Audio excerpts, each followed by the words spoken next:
joining us this afternoon for the Q&A after the viewing of They Ain't Ready For Me. My name is Rena Rosen. I'm the Inclusion Coordinator for JCC Chicago and an Early Childhood Educator at JCC. I'm joined by Brad Rothschild, the director of the film, and Tamara Manassa, the feature of the film. Thank you to Temple Jeremiah and Congregation Or Shalom that partnered with us for this event. And I'm going to just hop right in and start asking questions because after viewing the film, I have been like ruminating over everything I want to discuss with you, and we only have a short amount of time. So if you have questions that you want to ask, please send them in and we will get to them if we have time and as we have time. So I'm going to start with you, Tamar. Nice to officially meet you. You too. Tell us how this all started and what initially inspired your work. How the movie started or how Mask started? How Mask started. I know in the film you kind of described what the scene was like that led you to, you know, Yeah. planting yourself on the corner, but Mask just like had to happen because I mean, I'm the mother of two black young adults in Chicago. And at that time, my kids were still teenagers. And the thing was, Jewish kids weren't getting killed. Black kids were getting killed. And nobody cared that my son wears the kippah. And I mean, he's still black and he could be murdered at any moment. And my daughter had friends, and her friends had friends, and she had a social life. And all of her friends weren't Jewish, and they weren't all raised in the kind of homes that home that my kids were. So their idea of safety was a little bit different from what other kids might be. And one of my daughter's friends was murdered, and when she told me her friend was murdered, I realized that that was in my house. That leprosy or that infection, on my side of the wall. It was in my house by then. It wasn't. I no longer could just not worry about it because it hadn't happened to my kids or it hadn't happened to any of my kids' friends. It was coming. It was coming. It was closing in on us, and I felt like, you can look the other way when it happens in another neighborhood, or when they say, hey, this was gang related or something like that. We come up with all of these reasons to not pay attention to this, these reasons to just make this acceptable. And it's never acceptable. This is never something that we can get used to, but in Chicago we definitely have. So it was kind of like I was so afraid that it would be one of my kids one day. So I had to figure out, how do we fix this? How do I protect my kids from this? And I had plenty of friends who went to church every Sunday and they prayed, and they're good people and they love their kids just like me, but their kids died. So it wasn't just about prayer for me. It had to be more about action. What am I going to do? How do we stop this? And I mean, I tell people all the time, being Jewish teaches you there's something you absolutely can do. Being black teaches you there's something you should do, but being human says you must do something. And so it was kind of like that's what I had to do. Just the idea of, lately, since the whole trial, since watching George Floyd's trial, Derek Chauvin's trial, um, on the witness stand, you saw a lot of people, a lot of those early witnesses for the prosecution, just, poor black people. And they were coming forth, and everybody kept saying how helpless they felt watching him die. They couldn't do anything. All they could do was get their cameras out because they were afraid that if they intervened, then something just like that could possibly happen to them. And they all felt this sense of helplessness in watching George Floyd die. And the thing is, black people feel like that every day in our communities. It's not just that one instance. It's everywhere. It's all the time. It's the city won't pick your garbage up, or it's they won't pursue shooters when the community tells them exactly who the ones who are doing all the shooting. The police won't follow up on those leads. They won't make those arrests, which ultimately puts even more people in danger. And it is a sense of helplessness that a lot of people have in neighborhoods like Inglewood and neighborhoods like period, like on the South Side. And the thing is, I'm black. I live on the South Side, and there is sometimes I feel helpless. But being Jewish cancels that part out because you have to at least try to do something. Something can be done. Jews are problem solvers, survivors, and problem solvers. And so the thing is, it's kind of like, yeah, I understand how everybody can feel helpless, but then there's this part of me that says, Okay, so now that you've established how you feel, what are you going to do about it? So mass was me doing something about it. That was probably the most Jewish thing I've ever done. Is what happens on the other side. It is controlling your fate. So that's kind of how mask happened. So that kind of leads me to my next thought is that, I mean, you literally took, I'm wondering, like, I mean, your background and living in that community Mm-hmm. every day and seeing what happens and having it enter into your home spikes a fire in you and saying, and then bringing in the Jewish aspect and saying, there's a problem and I need to do something about it. Mm-hmm. Um, and I think, I read something recently where it's like, you can't fix the entire world, but you can fix your corner of the world. And you Yeah. have literally taken a chair or a spot on your corner, and that's the corner you're focusing on. Yeah. And I think that's something that a lot of us don't, we're like, we think about these big things we want to tackle and these big problems we want to fix, and it's all it takes is one spot, Yeah. right, to Yeah. address the need. Yeah. Do you think that the being, I'm just there's something in you, like a fire in you. A Mm-hmm. lot of people say they want to do something, they want to help, they want to address a need. You did it. You did Mm-hmm. it, and you didn't just say it, you did it. Mm-hmm. And so is that the Judaism in you, the fire in you? Like, where does It's that the fire come from? Judaism, and honestly, it was me being a mother because I knew that if I didn't do something, I was going to lose one of my kids. I only got two. I Right. can't lose a kid. Like I can't do that. That's not something that I could live without. I don't know how mothers, these women are amazing because I don't think that I could survive losing one of my kids. Like that's just not how this works. Right. And so, I mean, we as Jews in Judaism, we are big on these life cycle events. I've never been to a Jewish funeral of, I mean, a parent burying a kid who's been killed by gun violence before you take them to the chuppah.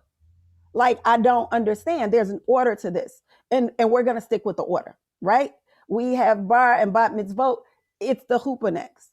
It's not. It's not a funeral. It's not that. We're not doing that. So I had to do this. This had to happen.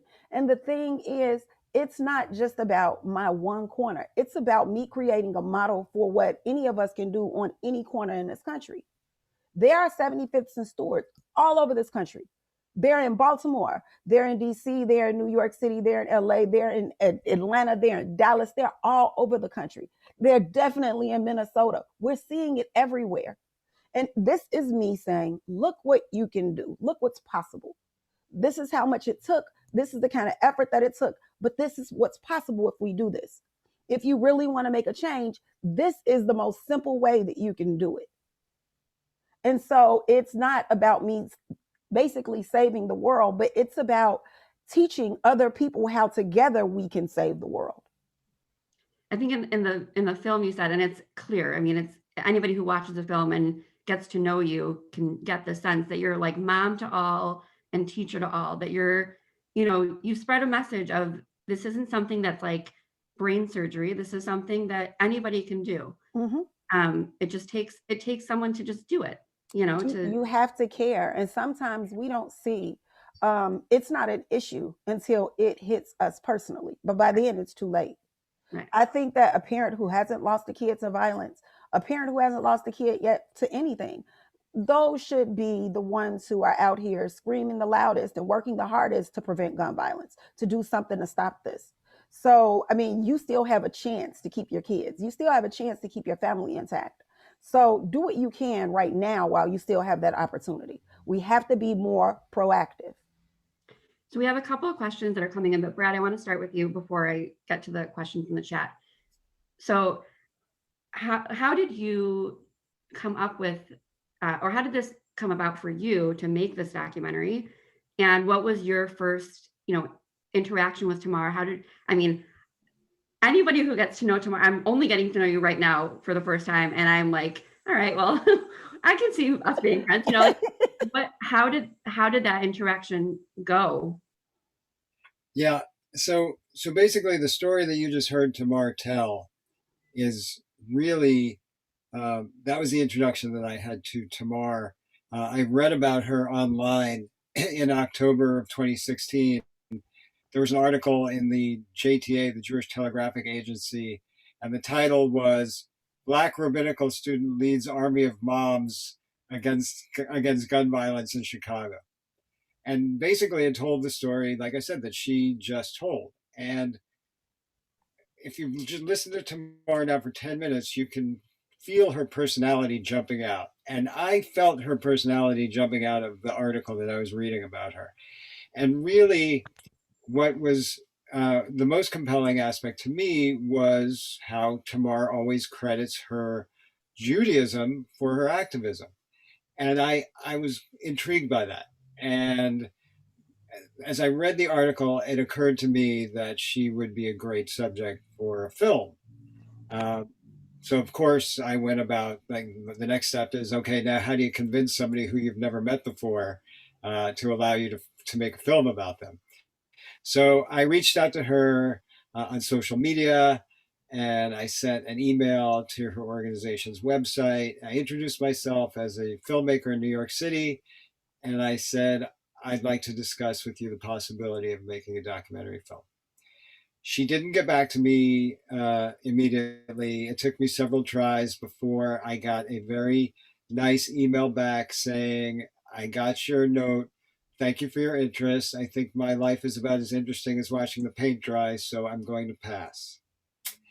And undeterred, I sent her a note back and I said, I respectfully disagree with you, and I hope that you would reconsider your decision. And we started this correspondence, or I should say, I started this correspondence that she sometimes responded to, more often than not, didn't respond to. But she responded enough that I didn't give up hope completely on the idea of making a film about her. And then we spoke on the phone, and we spoke for like at least an hour, because Tamar, when you finally can get Tamar on the phone, it's not going to be 5 minutes. She's going to tell you what she's thinking about. And I hung up the phone after like an hour, and I thought to myself, she is even more incredible than I originally thought.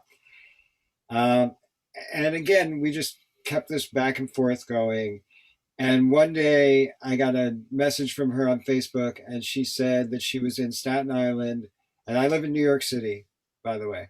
I live on the Upper West Side of Manhattan. And she said, I'm in Staten Island. I can meet you now if you want.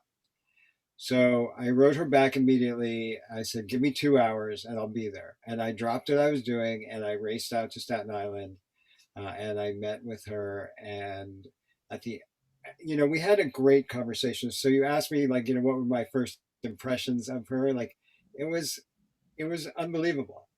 Um, Really, what I think did it for me was when she told me that she had attended Jewish day school growing up, because I also am a graduate of Jewish day school. And when she told me that, I felt like, okay, I know who you are. Like, I know who this person is. We have a similar background, even though our backgrounds are not entirely similar. But it was enough that I felt connected. And I think that she sort of felt that connection too. And at the end of the conversation, she kind of said, I guess if you want to do this film, we can do it this summer when we go back out to the block. And that's what we did. We started filming at the end of June once school let out in Chicago. And that was, we were off to the races. But, what you see to hear today, what you're listening to, and the person who you saw in the film, she's completely authentic all of the time. Like, what you see is what you get. There's no, Tamar is different at home and she's different on the block. Nope. She is exactly who she is right now. And I hope that came through in the film, because really, I think one of the most compelling things about her personality is just her authenticity. She lives this. She really does. You can feel it from the film, and you can feel it right now. There's two things I want to ask you, Tamar. One of them is in the documentary, or not in the documentary, in one of your previous Q&As, you said that, when you were filming, you were authentic. You can't be anything other than authentic. You're going to be who you are on film and off film. And so can you give a little insight into what it's like behind the camera? I know it was like pretty, it probably is similar to what we saw. but we're not, like I wasn't there. I got a good feeling of it, but what it was like, and also what has changed since the movie was made. A lot of things have changed in the world, COVID, and just a lot of, Mhm. a lot of things have changed in our communities and in our world. And what does it look like right now on the streets where you Oh, or just okay. in general, like this summer when you go to sit on your block, Right. what will that look like, Okay. Well, behind the scenes looked like what you saw. Like that movie could have been, I mean, Brad, how many hours of film do you actually have and how long is the actual movie? Well, the movie is like 89 minutes, and we probably shot at least 100 hours of footage. Right. I So would you say, got I would say, hold on one second before I'll let you continue. What is missing, probably what you didn't see, is just a lot more profanity. Anyway, go ahead. you just had to say that. I'm so glad my mother is not watching this. You are such a snitch. Snitches get stitches, Brad. Snitches get stitches. But it was and there were moments when you do really forget. Like you forget when you're wearing this mic pack every day, you forget that you are wearing a mic. And just when you are so comfortable, I was very comfortable with Brad. I was very comfortable with Dan Coleman, the guy who normally was the lone cameraman. And then there was another young lady, Tabby Kohler. And those were the only two people who came and actually shot. So I knew them very well. And honestly, it was like hanging out with like one of my Jewish day school friends, all grown up. Like, this is what we're like now as adults. Who knew? Miss Glaberson knew we were going to be rejects when we had her for third grade Humish. She knew that we were going to have issues. She knew this is who we were going to turn out to be. But I was very comfortable. So it was. So I was exactly the way that I am in the movie every day, all the time, everywhere. Because the thing is, I needed people on the block to feel comfortable with a camera being there every day too. So I had to be comfortable with the camera being there. Everybody had to be comfortable. Nobody could be freaking out about a camera or white people or anything. Everybody had to be comfortable. So everything had to stay as natural as possible. So yeah, it was that's pretty much what it was like behind the camera. And I mean, Brad is just like a fixture on the block now. I mean, people just like know him. He's been absorbed into the fabric of the community just like we were when we first got there. So it was no weirdness. There wasn't anything like that. It was just, I mean, all love. But what you guys see in the movie is a vacant lot. So when we're done, we're talking about building a play lot. We're getting it excavated. We're doing stuff. So now on that corner, you met Jermaine in the movie. We sent Jermaine and we took 10 kids from the block, the ones who were the most likely to kill or be killed. And we sent them to trade school. And actually, one morning on his way to school at 6 o'clock in the morning, Jermaine was shot on the way to school at 6 o'clock in the morning. And he went to school the next day. That is how committed he was to completing this program. But we sent those kids to trade school because we wanted them to have another option. We didn't want them dead in jail. Cannot be the only options for our kids, because what are they living for? Why are they living every day if it's only going to end up one of those two ways?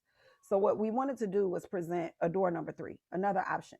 You can learn a trade, you can still have a good life, you can still get a share of the American dream, you can live the life that you see everybody on television living, you can have a portion of that. So Jermaine learned a trade. So what happened after the first set of kids, we had so many kids that wanted to go, the program we sent them to couldn't accommodate all of them. So Jermaine wanted to build a trade school on the block. And what we were doing, basically, we needed somewhere where we could be out in the winter, because we had all of these kids who, all of the high schools in Inglewood were all shuttered. They were all closed down. And the issue became, and these are all the public high schools, it wasn't the kids that were dropping out. It was the 8th graders that were graduating that didn't have a neighborhood school to go to. So you had kids that weren't dropping out. They just never started high school to begin with. And nobody ever thought, what happens to these kids? So there were so many kids that would just be out kind of loitering every day. we couldn't go back in the house. It was like we couldn't go back home. We have to stay out here on this corner because there are too many kids out here doing school hours because they don't have a school to go to. So we actually bought shipping containers, and we were retrofitting these shipping containers as basically a community space. So Jermaine was like, we can just make a trade school out of these shipping containers. So we were going to do a trade school. We were going to do GEDs. We were going to help kids with life skills, stuff like that.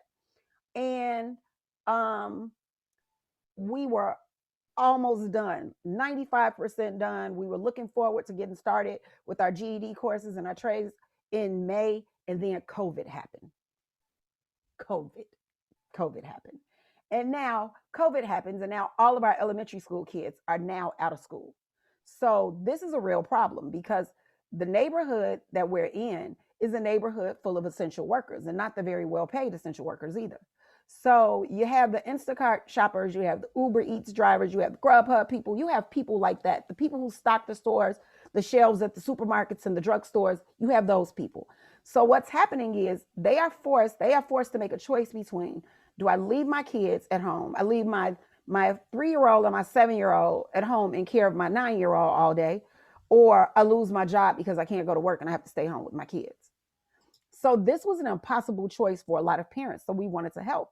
So what we ended up doing, once again, we had to retrofit it, not for classrooms for bigger kids, but for elementary school kids, for little kids.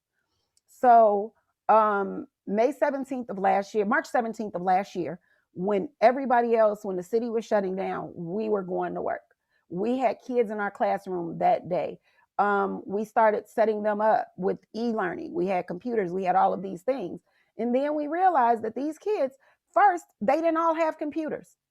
Secondly, they didn't all have Wi-Fi access. So how do you expect for these kids to be competitive students and keep up with the rest of the country, the rest of the city, if they don't even have Wi-Fi, if they don't have the devices to do so?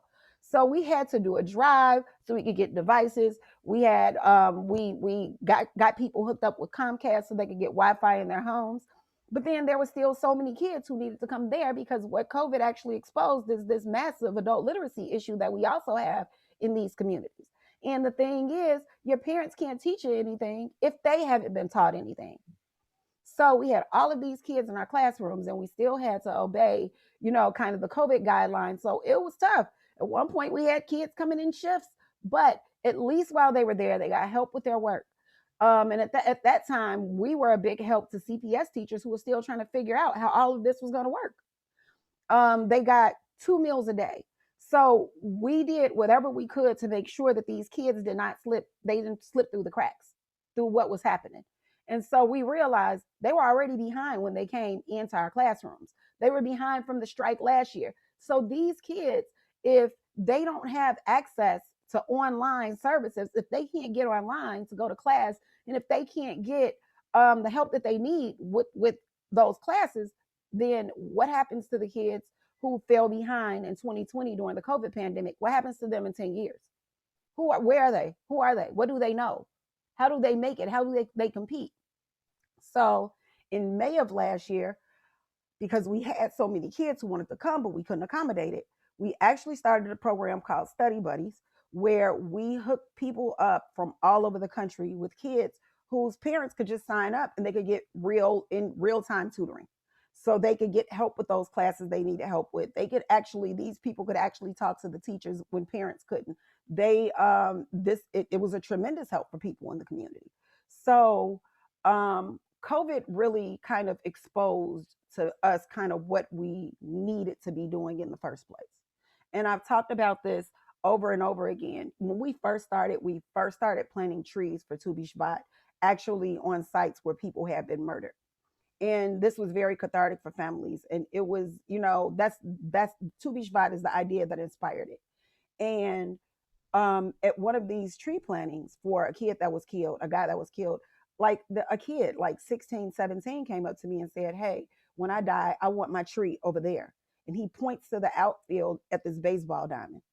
And I kind of chuckle because it's like, oh my goodness, you're a baby. You're not going to die anytime soon. But then again, the reality kicked in. This is Chicago. You could be dead tomorrow.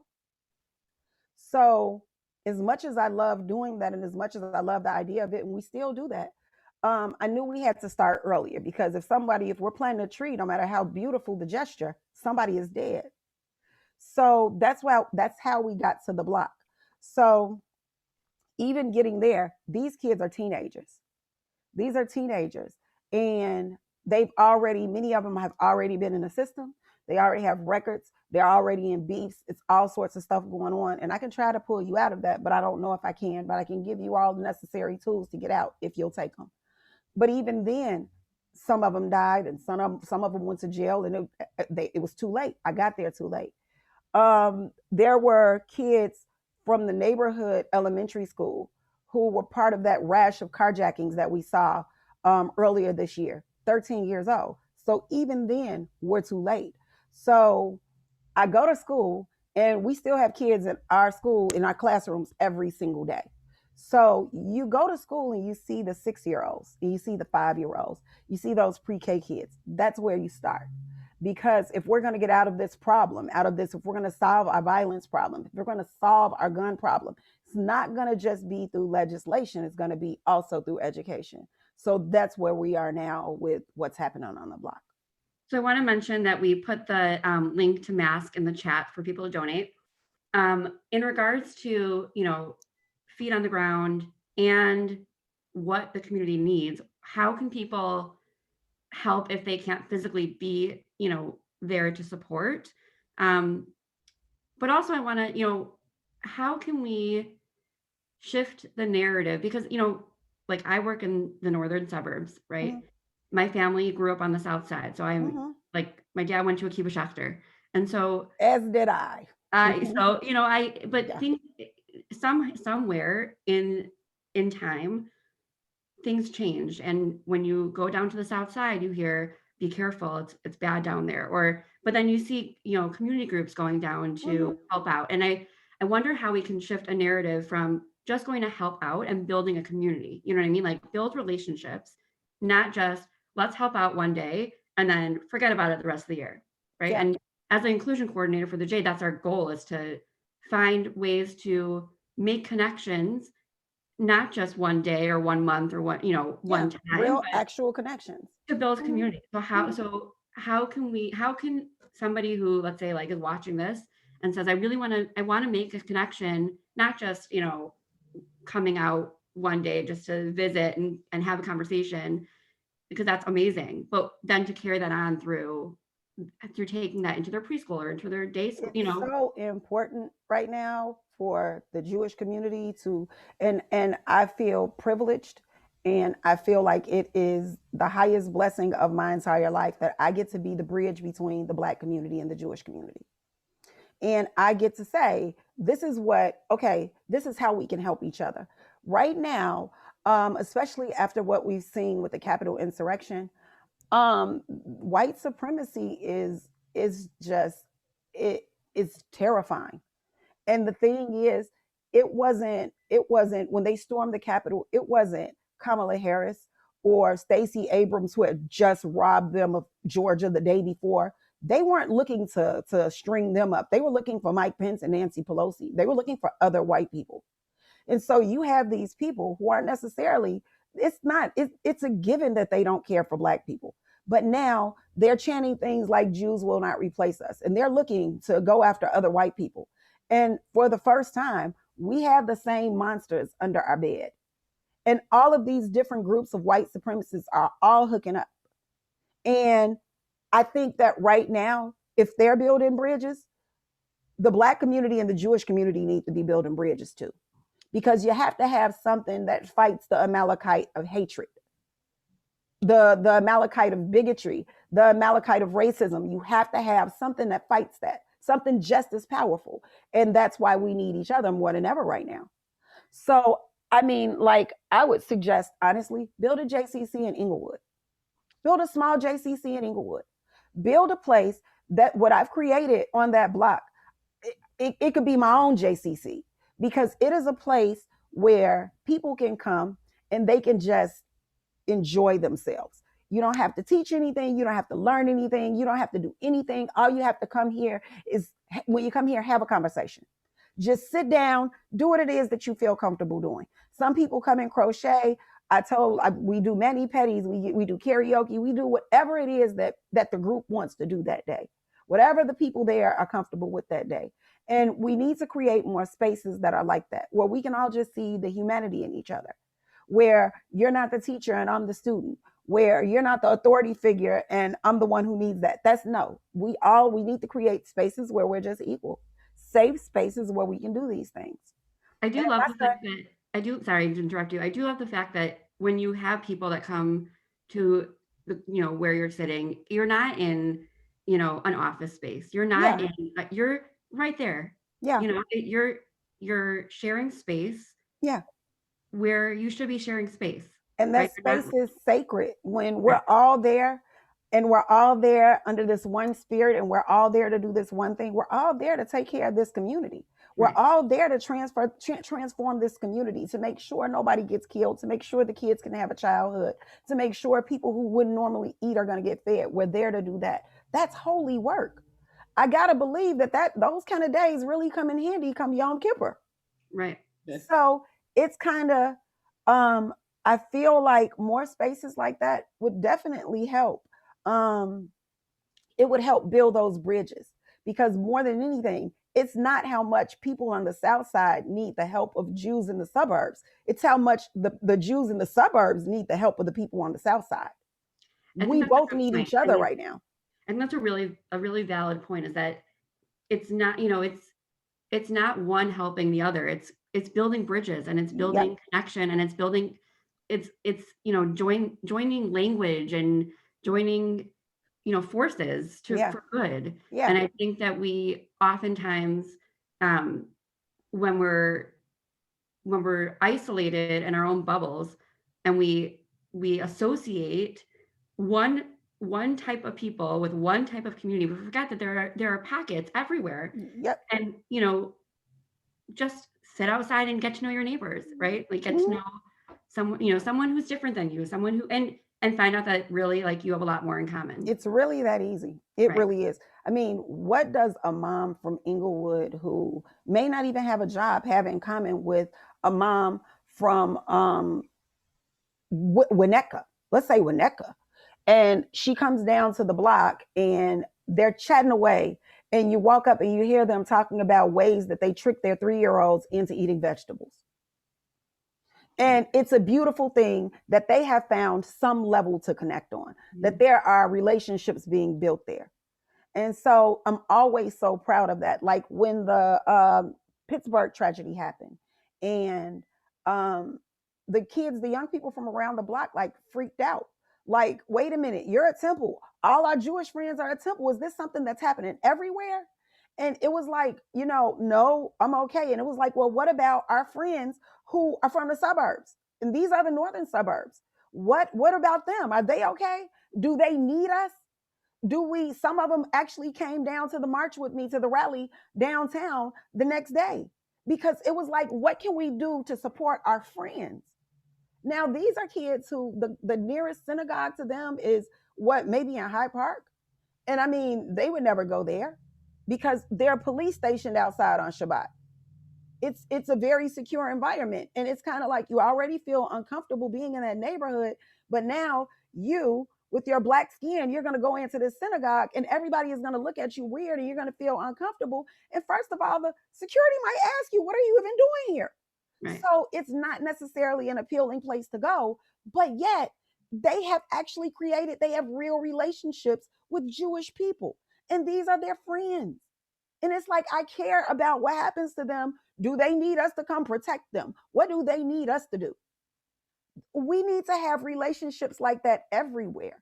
You've been over the past year, you've heard about Nick Cannon and Ice Cube and this person and that person. But people on the block can say, that's not true. That's just crazy. We all know the Jews don't control the weather. Brad's family controls the weather. That's who controls the weather. But I mean, it's kind of like, they know Jews as just people. Right. They know Helen and they know Danny and they know these people. It's not just those are the Jewish people. No, those are my friends. Those are my people. And if we had more opportunities where we could create those kind of relationships, how does anti-Semitism can't exist if people know the people, if they actually know people individually, and they stop looking at us just as a group. So And somebody in I'm the sorry, comments, no, sorry. Somebody in the comments said, how does something seem so basic and normal and obvious as getting to know your neighbors occur to you as a way to repair the world? Watching you do this made me say to myself, oh my God, duh, we should all be doing this. Why aren't we? I mean, it's something that's so simple. in the summertime, everybody's kids in a normal situation when it wasn't COVID, even now, I mean, everybody's kids would go outside and play with each other, Yeah, right? yeah, yeah, And it's something that's so simple that yeah. wherever you are, get to know your neighbors and sit down, have a drink, have a That's conversation. how that goes. When I was growing up, like, I mean, it would be adults sitting on every porch on the block, or all of the adults would be on one person's porch and they would all be playing cards, or they would be listening to music, but everybody was there together watching the kids, looking out for the kids. And sometimes it would just be somebody on one porch, but they knew all of the kids on the block and they knew all of the other parents on the block. So you trusted your kid. Hey, Miss Jones is outside. Can I go outside? Yeah, don't do anything crazy because I don't want Miss Jones calling me about it. But it was there. Those people were there, and we trusted each other with our children then, and we don't anymore. And everything is about social media and not so much socializing in real life. Mhm. And it's made us very distant. I mean, I'm Facebook friends with one of my neighbors, and I'm like, are we friends on Facebook? Never mind, you live 2 doors down and you have a dog that looks just like mine, but we're friends on Facebook. And it took, I mean, like, you had to bump into me to say, huh, where do I know you from? Not you live 2 doors down, but we're friends on Facebook. Right. The world can't stand like that. We can't just be at the mercy of a computer of because what if it glitches out? What if Facebook crashes or goes down? Then you won't have any friends. So then what? I want to go back to Brad for a minute about the filming process. You mentioned how long it took and how many minutes were in the film and how many, what we all saw.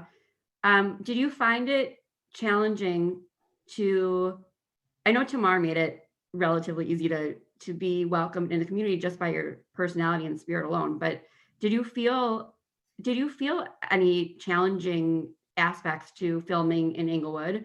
And to piggyback off of that, what did you learn from the project? Did you come with like any, previous ideas or previous assumptions that were kind of put on the kibosh because of what you were surprised by or what you learned?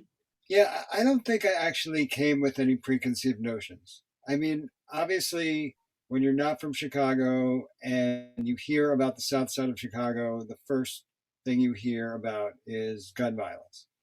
Now, I went into this project with the intention of making a film about somebody who is fighting gun violence. So obviously, that's going to play a big part in my thought process. But I didn't go out there and think, okay, I need to protect myself because I'm going into a war zone. Like, I really didn't have a lot of preconceived notions. I just felt like, okay, I'm going to document Tamar's story. And if Tamar's sitting on the block every day, I should be okay. Um, I didn't feel like, okay, yeah, Englewood is quote unquote a dangerous neighborhood, but I never felt anything but welcome when I was there. And I think that has a lot to do with the fact that I was with Tamar and that I had her seal of approval. And once the people on the block understood that I was with her, then they accepted me. Um, what was the first question that you asked? What did you learn from just your filming from filming this? What did you learn Yeah. about the community and about Tamar's process and her vision and her mission? Yeah. Yeah. So, going out there every day with her, it was, we knew basically, all right, she's out there from 4 to 8 every day. And that's the structure of how this is going to work. And we're going to meet up with her beforehand. We'll do whatever she does before she goes to the block. and sort of figure out what she's doing for the day. But then from 4 to 8, we're going to be out on that block every day. And we didn't know what was going to happen on any given day. Like, for example, when the day that the cops showed up with the little kids in the truck, like, we had no way of knowing that that was going to happen because that had never happened before. Excuse me. So you have a general sense of, all right, we're going to be there. Tamara's going to sit in a chair at some point. They're going to barbecue. They'll make hamburgers and hot dogs, or maybe somebody will bring pizza. Lots of kids are going to show up. Some adults are going to show up. And whoever's going to show up is going to be in the film that was going to be filmed that day. But what I guess I learned about the neighborhood is that, you can't just read a headline and think you know something about any topic. And to really understand someplace, you need to see it for yourself and see it not as a tourist who, comes once or comes twice, but stays there and actually speaks to people and gets to know people and understand where people are coming from. And I don't mean where they're coming from geographically, but where their heads are and how they see the world. And I see my role as a filmmaker as somebody who just has a camera and is turning it on, and I'm putting a light onto a situation. I don't have a lot of preconceived notions, and I'm really, of course, everybody has their biases and everybody has their perspectives, but I'm really trying to learn as I film. And I'm not going in there and saying, okay, well, this is what I know. And I know that somebody's going to get shot because that's what happens. Well, no, that's not what happens. So I'm just observing. And that's really my style, is I try to blend into the background as much as possible. And we had, it was just me, and as Tamar said, one camera person, and the camera person did sound as well. I don't like having a big production footprint there because I don't want to impact the reality that's going on. I want to document the reality. I'm not trying to orchestrate what's happening. I'm just trying to capture what's happening. So obviously it's all through the perspective of Tamar and Mask and the work that they're doing. But really, I went out there and I said, let's just see what she does every day. And I was legitimately just curious, like, what is she doing and how does she do it? So what I learned, again, is you don't really know people until you get to know them. And as Tamar said, once you start talking to people, then you realize that you have more in common with them than you don't. Now, probably the biggest disputes I had on the block were about baseball because I'm not a Cubs fan. I'm not a White Sox fan. And but like Tamar said, like sometimes the moms will talk about how they can trick their kids into eating broccoli, and not to stereotype based on gender, but more often than not, guys can figure out how to connect via sports. And if you know a little bit, even with a kid, I remember there were like 3 kids talking about Dwayne Wade when he came back to the Bulls. And he was already older, and but they were, they were having a pretty high level conversation about it, and they were young. And I just sidled up next to him and started talking about basketball. And that goes a long way. When you're not judging people and when you're just trying to get along with people, like, people feel that and they're more welcoming to you. I never felt fear there, and I never felt anything other than being welcome. I'm taking off my inclusion hat for a second and putting on my early childhood hat, because kids are like the epitome of being able to just, they figure it out, right? They have conversations. They're like, oh, you like cars? I like cars. You like this? I like this. Let's play. And then conversations kind of flow, and then they just ask questions in a pretty basic, unfiltered way. And then they just have the conversation and move on. And I feel like as adults, we've forgotten how to do that. We complicate everything. And so I think if, I would love for, to take every kid and from every corner to just be play together, play together, get to know each other, have a conversation, And you know what? That's what we do. That's Right. what we do. That is what we do.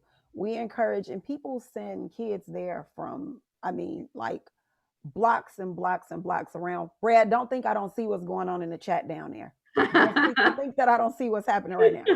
But it is people know, they know of the safety that kids are going to get. They know of the socialization the kids are going to get there. They know that it's adult supervision. They know that it is a nurturing environment, that is an educational environment. They know that. They know. So you have people who send their kids to that corner every day from maybe a mile away because they know this is a safe place. Your kids are going to eat.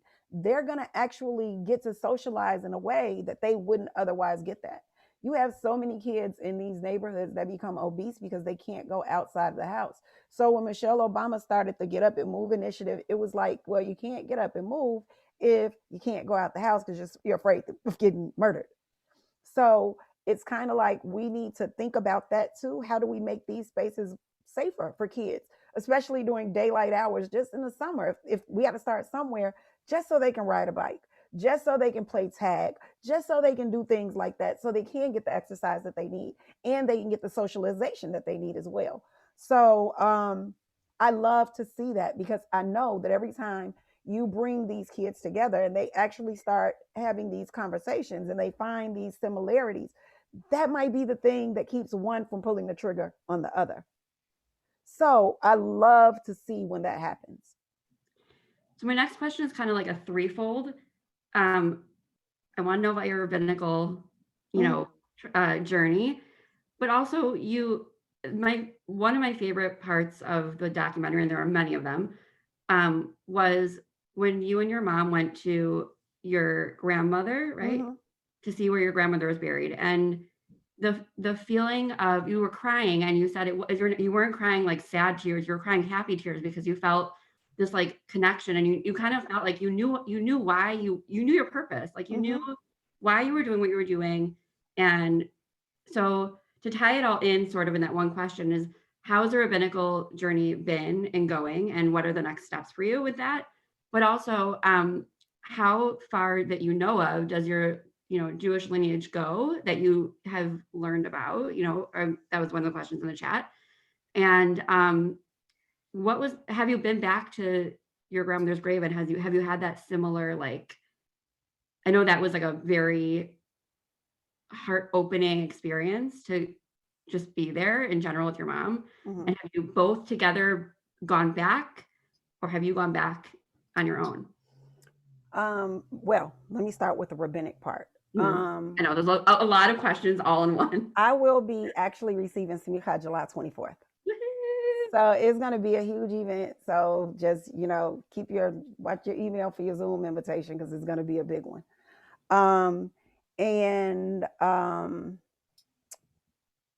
The other question, no, I haven't been back. My grandmother is actually buried here in Chicago, and those are my grandmother was an orphan. So those are that's her family that she came from, that's in North Carolina. And yeah, I did feel very much connected because it's hard for Black people to feel really connected to anything. I mean, you have to pay for Ancestry or for 23andMe or some other site in order to find who you are. It's almost like knowing your history is a privilege instead of a right. And that was taken from Black people. So you asked me about my Jewish lineage. Okay, just FYI, we have to stop asking Black people, especially, about their Jewish lineage. You got to stop, because it makes it sound like it's an oddity, like Black people shouldn't necessarily have a Jewish lineage.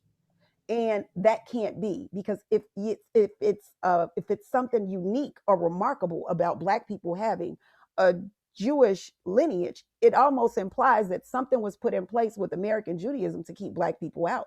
And sometimes I feel like, hey, did I crack a code? How did I get in? And I feel like I broke into Judaism some kind of way, and I didn't. I was born this way just like you. And my lineage, it's Black people, you never talk to Black people about conversion. It's about reversion, because who knows exactly what we were when we were put on boats in Africa, on the continent of Africa, where so much is written in the Torah about Africa. We were put on boats there and brought here. our development, our history, everything was interrupted. So who knows exactly what we were prior to that. So I'll probably say my Jewish lineage goes back as far as whoever asked this question, and probably even further. But as Jews, honestly, is it really important how far back my lineage goes when you see what I do in the world? I'm a Jew in the world every day, and this is how I live it. And I think more of us should be living it, and not purity testing, or not saying, hey, you're how are you authentically Jewish? How are you? What is your story? My story is I go and sit on the corner every day and I make sure kids don't get killed. That's my story. It's not about how I got this way. It's about that I'm here. The story is that I'm here. That's all that matters. So I'm very proud of my lineage. I am the progeny of sharecroppers and slaves. That's who I am. And I'm very proud that we made it through that. I'm very proud of that we survived that. The stories that I've heard just doing research, it's amazing that we survived the things that we survived, for somebody to get me here, for me to be here right now. Like I said in the movie, nobody went through everything that they went through in order for me to be average, because it wasn't average what they went through. It was extraordinary. So that is what's expected of me, and that's what's expected of my children and my children's children. That is the standard that we hold ourselves to, because we know what we've been, we know what we've come through. And that's really important for me. So when I was there and I was crying, I did feel very connected, and I felt very empowered, because it was like having these roots that I'd never had before. It was these questions that were answered that I've asked a million times, and there were no answers for them, and I got them. And I got the connection, and I went back and I found these people, and I found a piece of me. And so I will be going back soon. It's just with COVID and everything, with just taping Right. and being busy. And then nobody was expecting COVID. I was expecting to actually go back last year, but because we couldn't travel. Right. So no, I'll go back. And I also spend a lot of time in Mississippi with my family on my father's side. They still live in the cotton fields that they once worked as slaves. That's where we have family reunions at. So Black people aren't so far from the experience of slavery as most people would think. And the thing is, one really it doesn't have all of these things at one time. So if you ask me, my family has always been Jewish. I come from a long line of Jews. Jews are tough. Jews are survivors. Jews are smart. So I come from a long line of people like that. I could literally sit on here and talk to both of you. Tomorrow, I could sit and talk to you for the next 3 years and not have like enough time. One day we'll grab coffee. Please, I would love it. I would be there in a heartbeat.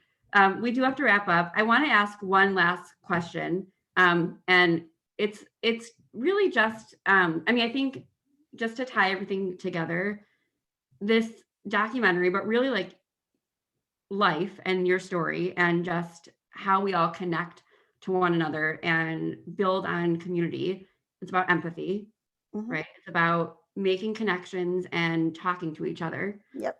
And it's about finding ways that you can make an impact and doing it. Not just saying it, but like taking out a chair, physically moving however you are able, and doing it. So if you could like think of like one word, and it's like a really hard, question, but thinking of one word that would like define,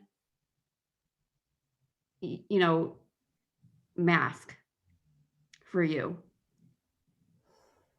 It would probably be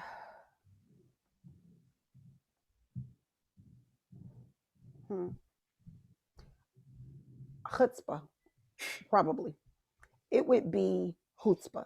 Because are you serious? Do you really dare to take on gun violence in Chicago? Do you really think that you can fix this? Do you really think you can do something about it? I absolutely do. I absolutely do believe that this is how we fix it. It's not just how we fix gun violence. This is how we fix a lot of the problems that conspire to create gun violence. This is how we fix poverty, how we fix homelessness, how we fix all of these things, education. This is where it starts at. It starts on the micro level. It starts on a block. It starts on a corner. It starts with one kid. That's where it starts. So you have to have some nerve to say that you're going to stand up to gun violence in Chicago. So I think that it is always everything. Proud Mary is my theme song because we never ever do nothing nice and easy. We do it nice and rough. Everything is always, if someone's done it, we don't want to do it. We are always looking for the new way to do things, the innovative way to do things, something that's different because we need different results. So we can't keep doing the same things. So if it's not crazy, I don't want to do it. If it doesn't sound absolutely nuts, keep your idea to yourself. I don't want to do it. So I think that it is that chutzpah. It is that nerve. It is that we're gonna do this our way. That's what we're gonna do. We're gonna do this our way. We're not gonna follow your rules. We're gonna get real results. We're gonna make real changes, and we're gonna do it the way we're gonna do it. So I like that word. That I think that defines us. Wow, I love it. Brad, if you could think of, like one word to tie a nice neat bow around a really complicated, really, gritty, raw, and real life and real story, what would that be? Was chutzpah taken already? Wait. Awesome. I think the word that I would use is resilience. I thank you both so much for sitting on a Sunday afternoon when you can do many other things and having this conversation. I learned a lot, and I cannot wait for the next time to have a conversation. So thank you. Thank you for having us. Thanks, guys, for joining us today. Happy Sunday. Go Cubbies. Bye.